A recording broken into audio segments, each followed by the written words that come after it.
പഠിക്കുന്ന സമയത്ത് എല്ലാവർക്കും ഉള്ള ഒരു മെയിൻ ആയിട്ടുള്ള ഒരു ബുദ്ധിമുട്ടാണ് മിസ് നന്നായിട്ട് പഠിക്കുന്നുണ്ട്, പക്ഷെ പഠിക്കുന്നതിന്റെ ഇടയിൽ അറിയാതെ ഉറങ്ങിപ്പോവാണ്. അപ്പൊ പഠിക്കുന്ന സമയത്ത് ഉറങ്ങാതിരിക്കാൻ എങ്ങനെയാണ് ഉറക്കം അവോയ്ഡ് ചെയ്യാം, ഇതിന്റെ ഒരു 5 ടിപ്സ് പറഞ്ഞുതരാൻ വേണ്ടിയിട്ടാണ് മിസ് ഈ ഒരു വീഡിയോയിൽ വന്നിട്ടുള്ളത്. സോ എല്ലാവരും ഈ ഒരു വീഡിയോ കാണാം, ലൈക്ക് ചെയ്യാം, മാക്സിമം ഫ്രണ്ട്സിലോട്ട് ഷെയർ ചെയ്യാം.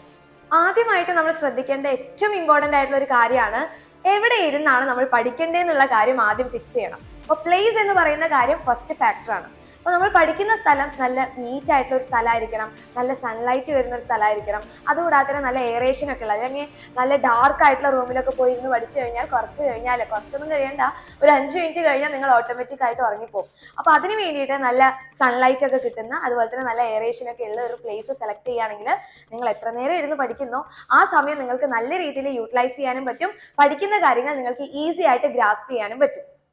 നമ്മളെല്ലാവരും എക്സ്പീരിയൻസ് ചെയ്തിട്ടുള്ള ഒരു കാര്യമാണ്, ഇപ്പൊ എന്തെങ്കിലും ഒരു ഫംഗ്ഷൻ ഒക്കെ പോയി കഴിഞ്ഞാൽ നമ്മൾ ആദ്യം എന്ത് ചെയ്യും, വേഗം പോയി ഫുഡ് കഴിക്കും അല്ലേ. അപ്പോൾ വയറ് നിറയെ ഫുഡൊക്കെ കഴിച്ചു കഴിഞ്ഞാൽ വീട്ടിൽ പോയത് നമുക്ക് വേഗം പോയി കിടന്നുറങ്ങാൻ തോന്നും. അപ്പൊ ഇതേപോലെയാണ് നിങ്ങൾ പഠിക്കുന്നതിൽ പ്രാക്ടീസ് ചെയ്യുകയാണെങ്കിൽ, അതായത് നല്ല ഹെവി മീലൊക്കെ കഴിച്ചതിന് ശേഷം വേഗം പോയിരുന്ന് പഠിക്കുകയാണെങ്കിൽ ഒരിക്കലും നിങ്ങൾക്കൊരു 30 മിനിറ്റ്സ് കണ്ടിന്യൂസ് ആയിട്ട് പഠിക്കാനേ പറ്റില്ല. ഒരു 50 മിനിറ്റ്സ് കഴിഞ്ഞാൽ നിങ്ങൾ ഓട്ടോമാറ്റിക് ആയിട്ട് ഉറങ്ങിപ്പോകും. അപ്പൊ അതുകൊണ്ട് ഹെവി മീൽസ് അവോയ്ഡ് ചെയ്യാന്നുള്ള കാര്യമാണ് നെക്സ്റ്റ് ശ്രദ്ധിക്കേണ്ട കാര്യം. അപ്പൊ നൈറ്റ് സമയമൊക്കെ നിങ്ങൾ നല്ല ലൈറ്റ് ആയിട്ടുള്ള ഫുഡ് കഴിക്കുക, നന്നായിട്ട് വെള്ളമൊക്കെ കുടിക്കുകയാണെങ്കിൽ നിങ്ങൾക്ക് ഈ പഠിക്കുന്ന കാര്യങ്ങൾ ഈസി ആയിട്ട് പഠിച്ചെടുക്കാൻ പറ്റും, ഉറക്കമില്ലാതെ നമുക്ക് പഠിക്കാനും പറ്റും. പഠിക്കുന്ന സമയത്തുള്ള പൊസിഷൻ എന്ന് പറയുന്ന കാര്യം വേറൊരു ഇമ്പോർട്ടന്റ് ആയിട്ടുള്ള ഒരു ഫാക്ടറാണ്. അപ്പൊ നിങ്ങൾ പഠിക്കുന്ന സമയത്ത് ഇങ്ങനെ ഒടിഞ്ഞു തൂങ്ങിയിരുന്ന് പഠിക്കുകയാണ്, ലൈക്ക് ഇങ്ങനെ, അതായത് ഇങ്ങനെ ഒടിഞ്ഞു തൂങ്ങിയിരുന്ന് പഠിക്കുകയാണെങ്കിൽ എന്തായാലും കുറച്ച് കഴിഞ്ഞാൽ നമ്മൾ അതിന്റെ കൂടെ തന്നെ പോയി കിടന്നുറങ്ങും. അപ്പൊ അതുകൊണ്ട് എന്ത് ചെയ്യാം, എപ്പോഴും സ്ട്രെയിറ്റ് ആയിട്ട് നമ്മുടെ നട്ടിൽ എപ്പോഴും ഇങ്ങനെ സ്ട്രെയിറ്റ് ആയിട്ട് ഇരുന്നിട്ട് വേണം പഠിക്കാൻ. സോ പൊസിഷൻ എന്ന് പറയുന്ന കാര്യം ഇനി മുതൽ നിങ്ങൾ എല്ലാവരും ശ്രദ്ധിക്കുക. ഇവനില്ലാതെ ഒരിക്കലും പഠിക്കാൻ പോകരുത്. അപ്പൊ എന്ത് ചെയ്യണം, നന്നായിട്ട് വെള്ളം കുടിക്കുക. അപ്പൊ നമുക്ക് എന്ത് അസുഖമായി കഴിഞ്ഞാലും നമ്മൾ ഡോക്ടറെ അടുത്തേക്ക് പോകുന്ന സമയത്ത് ഡോക്ടർ നമ്മളോട് ആദ്യം എന്താ പറയാ, നന്നായിട്ട് വെള്ളം കുടിക്കാൻ പറയും. അത് ഇനി പനി ആയി കഴിഞ്ഞാലും വൈറൽക്ക് ആയി കഴിഞ്ഞാലും എന്ത് അസുഖമായി കഴിഞ്ഞാലും നമ്മളോട് പറയും നന്നായിട്ട് വെള്ളം കുടിക്കാൻ പറയും. അപ്പൊ വെള്ളം എന്ന് പറയുന്നത് നല്ലൊരു മെഡിസിൻ ആണ്. അപ്പൊ നിങ്ങൾ പഠിക്കാതിരിക്കുന്ന സമയത്ത് കണ്ടിന്യൂസ് ആയിട്ട് ഇരുന്ന് പഠിക്കുകയാണെങ്കിൽ നിങ്ങൾ പെട്ടെന്ന് ഡീഹൈഡ്രേറ്റഡ് ആവും. അപ്പൊ അതുകൊണ്ട് എന്ത് ചെയ്യുക, ഇടയ്ക്കിടയ്ക്ക് നന്നായിട്ട് വെള്ളം കുടിക്കുക. അപ്പൊ നന്നായിട്ട് വെള്ളം കുടിക്കുന്ന സമയത്ത് നമുക്ക് കുറച്ചും കൂടി ഉഷാറായിട്ട് ഇരുന്ന് പഠിക്കാനും പറ്റും, ഇടയ്ക്ക് ആ ഒരു ഉറക്കം കൂടി നമുക്ക് ഒഴിവാക്കാൻ പറ്റും.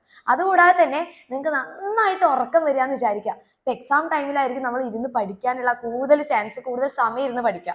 അപ്പൊ നിങ്ങൾക്ക് നന്നായിട്ട് ഉറക്കം വരുന്നുണ്ട്, അൺസഹിക്കബിൾ ആണ്, ഇനി എനിക്ക് പറ്റില്ല എന്ന് തോന്നുകയാണെങ്കിൽ വേഗം പോയിട്ട് മുഖമൊക്കെ ഒന്ന് കഴുകുക, എന്നിട്ട് കുറച്ച് വെള്ളം കുടിക്കുക. വെള്ളം കുടിച്ചിട്ട് ഒന്ന് പഠിക്കാൻ ഇരുന്ന് കഴിഞ്ഞാൽ ഉറപ്പായിട്ട് നിങ്ങൾക്ക് നല്ല എഫക്റ്റീവ് ആയിട്ട് പഠിക്കാൻ പറ്റും. പഠിക്കുന്ന സമയത്ത് കുറേ പേരിൽ കണ്ടിട്ടുള്ള ഒരു മെയിൻ ആയിട്ടുള്ള ഒരു കാര്യമാണ്, പഠിക്കുന്ന കാര്യങ്ങൾ പുറത്ത് കേൾക്കുന്നുണ്ടായിരിക്കില്ല. അതായത് നമ്മൾ ടെക്സ്റ്റ് ബുക്ക് ഇങ്ങനെ എടുക്കുന്നു, ഇങ്ങനെ വായിക്കുകയാണെങ്കിൽ കുറച്ച് കഴിഞ്ഞാൽ നമ്മൾ തന്നെ ഓട്ടോമാറ്റിക് ആയിട്ട് ഉറങ്ങിപ്പോകും. അപ്പൊ അതുകൊണ്ട് നല്ല ഉറക്കെ വായിക്കാം. ഉറക്കെ വായിക്കുന്ന സമയത്ത് നിങ്ങൾ എന്തോ ചെയ്തുകൊണ്ടിരിക്കുക എന്നുള്ളത് നിങ്ങളുടെ ബോഡിക്ക് മനസ്സിലാക്കാൻ പറ്റും. അപ്പൊ നിങ്ങളുടെ ബോഡിക്ക് മനസ്സിലാക്കാൻ പറ്റും ഇപ്പൊ എനിക്ക് ഉറങ്ങാൻ പറ്റില്ല, കാരണം ഞാൻ എന്തോ ആക്റ്റീവ് ആയിട്ട് ചെയ്തുകൊണ്ടിരിക്കുകയാണ്.